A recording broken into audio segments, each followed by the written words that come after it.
Assalamu alaykum. Farabitor dərsxanasının hörmətli görmələrim, şu vaxtlar xeyirlik olsun. Bugün hazırlık zaman Uyğur dil dərsimizin 46-cı dərsini ötümüz. 46-cı dərsimiz PL-nin turğun söz şəkillərinin ikinci bölümü. Ötken saatlik dərsimizdə PL-nin turğun söz şəkillərdə sifətdaşlarını görüb çıxandıq. Bugünkü dərsimiz bolsa PL-nin turğun söz şəkillərdən isimdaş, rəvişdaş və məqsəd PL-ni görüb çıxımız. Dərsimizə başlaşdan burun ötken saatlik dərsimizin axır sorab ötken tövəndiki iki sualımızga qısqa cavab verib ötəyli. Birinci, PL-nin turğun söz şəkilləri qaysı şəkillərini öz içigə alıdı? Bu sualın cavabı. PL-nin turğun söz şəkilləri əsasən PL-nin sifətə oxşaş qoşulduğan sifətdaş şəkillərini, isimə oxşaş qoşulduğan isimdaş şəkillərini, şundaqla rəvişə oxşaş qoşulduğan rəvişdaş şəkillərini öz içigə alıdı. İkinci, sifətdaşlar hal cəhətdən fərqlənib qaysı türlərə ayrıldı? Bu sualın cavabı. Sifətdaşlar hal cəhətdən fərqlənib pütken hallıq sifətdaş, izchil hallıq sifətdaş və bitməyən hallıq sifətdaş degəndək 3 türə ayrıldı. Əmdi bugünkü dərsimiz kəsək, bugünkü dərsimizdə isimdaş, rəvişdaş və məqsəd belirləri haqqında toxunub ötümüz. Ən əvvəl isimdaşlarını görüb çıxsaq, isimdaşlarının mənisi və xarakterini görüb ötəyli.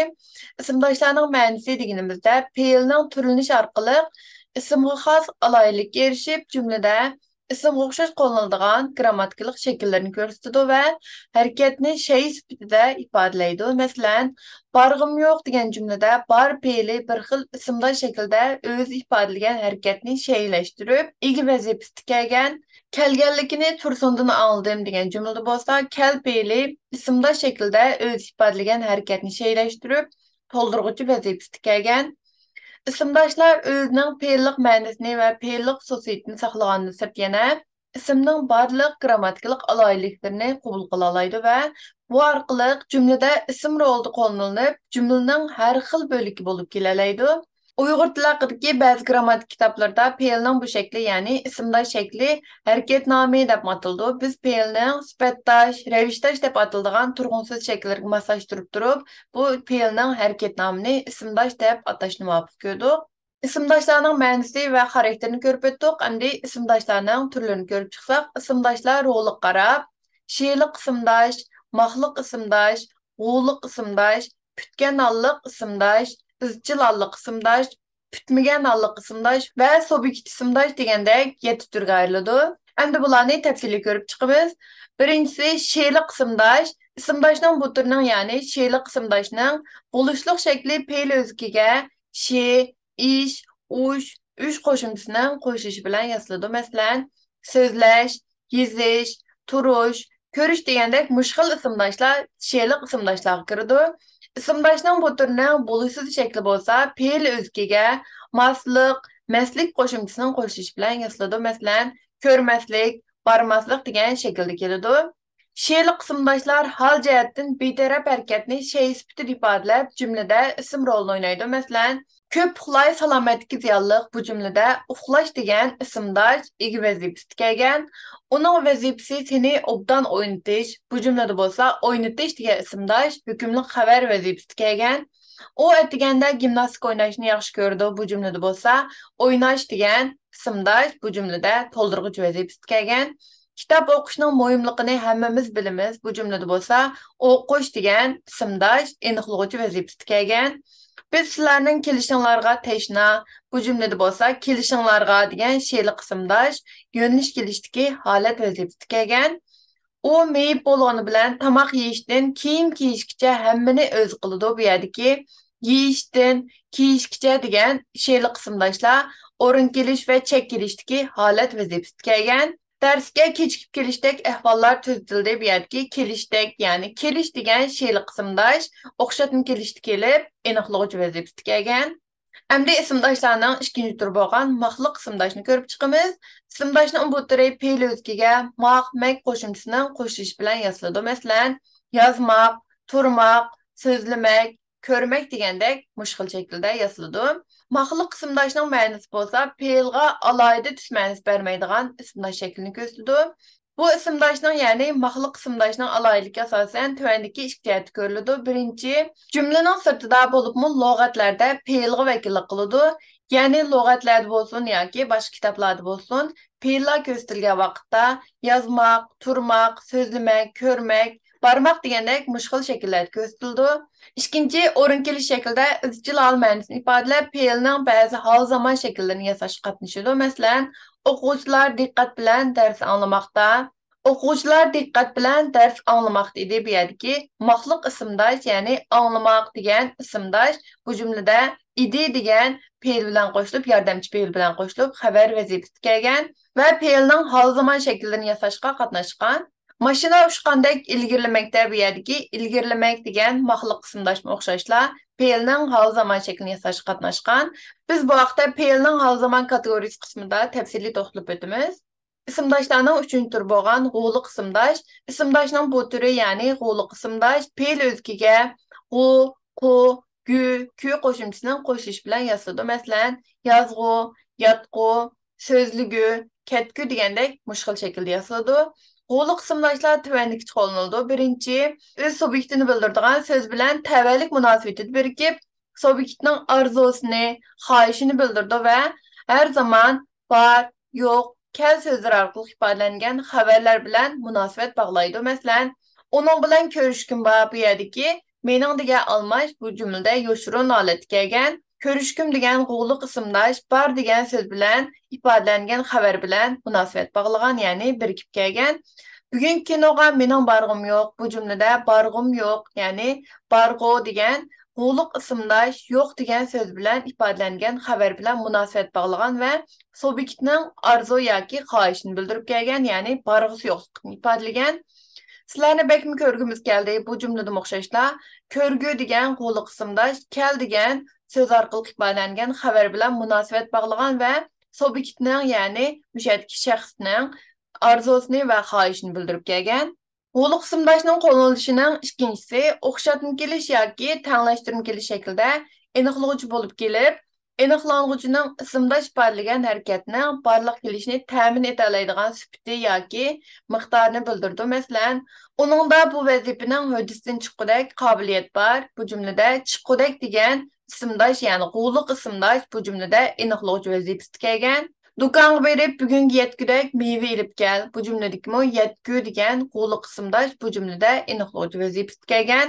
Mening sizlarga tunishtirgudek tajribam yo'q. Bu jumladagi tunishtirg'u degan g'uliq ismdosh yana o'xshashlar aniqlovchi vazifasiga kelgan. Ismdoshlarning 4-chi shakli bo'lgan putgan alliq ismdosh. Putgan alliq ismdosh ikki turlik bo'lib, bir turini putgan alliq ismdoshning ko'chma shakli, yana bir turini bo'lsa, putgan alliq ismdoshning liq shakli deb ataymiz. Genellik ismdoshning ko'chma shakli putganalliq sifatdoshning bevosita ismdosh ko'chish orqali ifodalanadi. Masalan, kelganingni uqmabdiman degan jumladagi kel fe'lining putganalliq sifatdosh shakli bo'lgan kelgan bevosita ismdosh ko'chib, tavallik ikkinchi shaxs birlik oddiy turi va tushumkeli shaklda to'ldiruvchi bo'lib kelgan. Mana shu kelgan shakli putganalliq ismdoshning ko'chma shakli kirdi. Putganalliq ismdoshning liqliq shakli bo'lsa, putganalliq sifatdoshga liq qo'shimchasining qo'shishi bilan yasaladi. Masalan, yozganlik, kelganlik degan shaklda yasaladi. Putganalliq ismdoshning qo'shimcha shakli borliq kelgan harakatning nomini bildirib, jumlada ism o'rnida qo'llaniladi. Bu chog'da ismdosh agar o'zining subyektini bildiruvchi so'z bilan kelsa, umuman uning bilan egilik munosabatida birikadi. Masalan, mening Turkiyaga kelganimni kimdan olding? Bu jumladagi kelgan degan putganalliq ismdosh bu jumlada ism rolida kelgan. Aslab xat yozganingiz uchun rahmat. Bu jumladagi yozgan degan putganalliq ismdosh o'xshashlar ism rolida kelgan.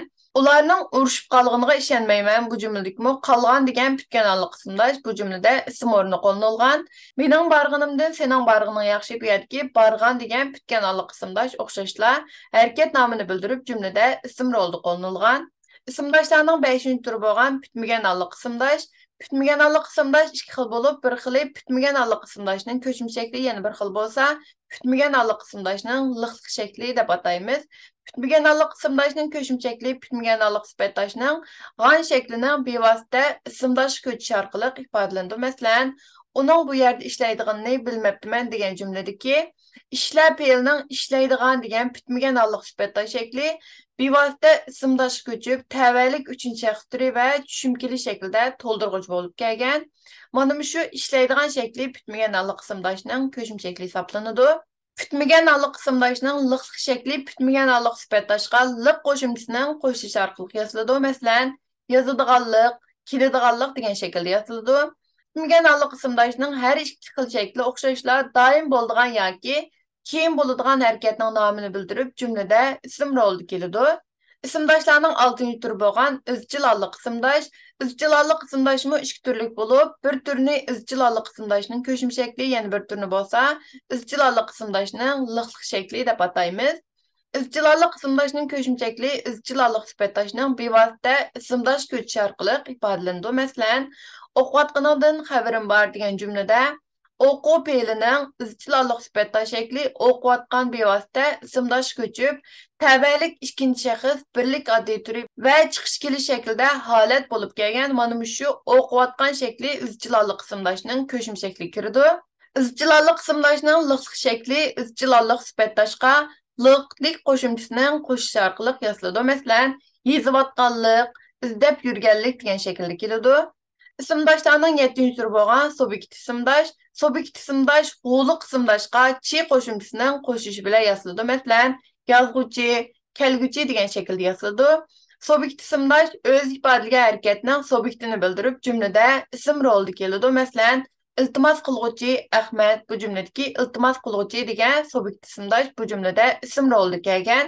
Xiloflik qilguvchilarga qonun bo'yicha jazo beriladi. Bu yerdagi qilguvchilarga yani bu yerki subyekt ismdash bu cümlede isim rolda kelgan. Sözgü chiquvchilar o'zini tizim qoldirsin. Bu yerki chiquvchi degan subyekt ismdash o'z ifodalagan harakatning subyektini bildirib jumlada isim rolda kelgan. Bu ismdash yani subyekt ismdash ba'zida yordamchi fe'l bo'lning bo'lasiz shakli bilan berkib keladi. Bu qurilma hamon buyruq talab mailning ikkinchi shaxs shaklida qo'llanilib, ismdash ifodalagan harakatni o'rinlamaslik to'g'risidagi ogohlantirish xarakterlik buyruqni bildirdi. Masalan, ikkinchi bu yerga kelguchi bo'lma bu yerdagi bo'l fe'lining bo'lma shaklidagi bo'lasiz shakli bilan berkib kelgan va bu yerda ogohlantirish xarakterlik buyruqni bildirib kelgan. Bundan keyin bu ishni so'rg'ich bo'lma o'xshashlar birinchi misolga o'xshash. Bu yerdagi bo'lma degan, ya'ni fe'lning bo'lasiz shakli bilan berkib kelganligi ogohlantirish xarakterlik buyruqni bildirib kelgan. İsimdaşlar bilan tanışıp chiqdik. Endi revishdoshlar bilan tanışıp chiqamiz. Revishdoshlarning xarakteri va ma'nosini ko'rib chiqsak, revishdosh fe'lning revish rolini o'ynaydigan shakli bo'lib, jumlada yana bir harakatga beqindi bo'lgan harakatni bildirib, holat bo'lib keladi. Masalan, o'ltirib so'zlang bu jumlada o'ltirib degan revishdosh bu jumlada holat vazifasi kelgan. Kitob olg'ili borman bu jumladagi olg'ili degan revishdosh bo'lsa, bu jumlada holat vazifasi kelgan. Sen kelgucha saqlaymiz bu cümledeki kelgucha degan revishdoshga o'xshashla holat vazifasi kelgan. Yuqoridagi ya'ni birinchi jumlada o'ltir fe'li bir xil revishdosh shaklida holat bo'lib, so'zlar harakatining qanday holat berilishini bildirib kelgan. Ikkinchi jumlada bo'lsa, al fe'li bir xil revishdosh shaklida holat bo'lib kelib, bar harakatining maqsadini bildirib kelgan. Üçüncü cümlede bo'lsa, kel fe'li bir xil revishdosh holatida holat bo'lib kelib, saqla harakatining shu harakat barliq kelgicha davomlashishini bildirib kelgan.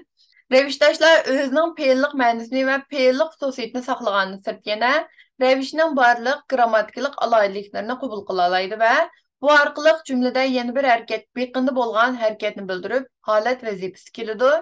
Revishdoshlarning ma'nosi va xarakterini ko'rib chiqdik. Endi revishdoshlarning turlarini ko'rib chiqsak, revishdoshlar shakli va roli qarab, chaylik revishdosh, g'iliylik revishdosh, sabab revishdoshi, g'ashliq revishdosh, siriylik revishdosh, oliq revishdosh va chetilma revishdosh degandek 7 turga ayriladi. Endi bu revishdoshlarning 7 turining qo'shimchasi va shunga belgan misollarni ko'rib chiqaylik. Revishdoshlarning turlaridan chaylik revishdoshning qo'shimchasi bo'lsa, g'icha, qicha, kicha, kicha shaklda bo'ldi va buni misol bersak, yozg'icha, yotqicha, kelgicha, ketkicha shaklda bo'ladi. Revishdoshlarning turlaridan g'iliylik revishdosh, bu revishdoshning qo'shimchasi bo'lsa, g'ili, qili, gili, kilidan iborat va buni misol bersak, yozg'ili, yotqili, kelgili, ketkili degandek misollarni ko'rsatishga bo'ladi. Revishdoshlarning turlaridan sabab revishtishining qo'shimchalari bo'lsa, g'achqa, qachqa, kechga, kechga shaklda bo'ladi va buni misol bersak, yozg'achqa, yotqachqa, kelgechga, ketgechga shaklda misol berishga bo'ladi. Revishdoshlarning turlaridan g'ashliq revishdoshning qo'shimchalari bo'lsa, g'ach, qach, kech shaklda bo'ladi va bularga misol ko'rsatsak, yozg'ach, yatqaç, kelgeç, ketgeç şekli boludu. Reviştaşlarının türlerinden sıraylık reviştaş, sıraylık reviştaşının qoşumçuları bolsa, qansiri, qansiri, gensiri, kensiri şekilde boludu ve bulağa misal görsetsek, yazgan siri, yatqan siri, kelgen siri, ketgen siri şekilde misal görsetiş boludu. Reviştaşlarının türlerinden ağlık reviştaş, ağlık reviştaşının qoşumçuları bolsa, a, e, y şekilde boludu ve bulağa misal görsetsek, yaza, köre, sözle şekilde boludu. Reviştaşlarının türlerinden en ahırqısı bolğan çetilme reviştaş. Çetilme reviştaşının qoşumçuları bolsa pi, ip, up, üp şekilde buldu ve bulağa misal versek sözlep, yizip, tolup, körüp şekilde misallarını berişik boludu. Reviştaşlarının türlerinden ağlık reviştaş bilen çetilme reviştaşının bolusuz şeklini görüp çıkaylı. Ağlık reviştaş bilen çetilme reviştaşının bolusuz şekli birdekla peylinin bolusuz şeklige y qoşumçusının qoşuş arqılı yasladı. Mesela yaza bolsa yazmay, sözlep bolsa sözlemey şekilde. Qalğan reviştaşlarının bolusuz şekli bolsa birdek peylinin bolusuz özek şeklige öz qoşumçularının qoşuş bilen yasladı. Mesela yazmıqca bolsa bolusuz şekli bolsa yazgıca bolsa boluşluq şekli boldu.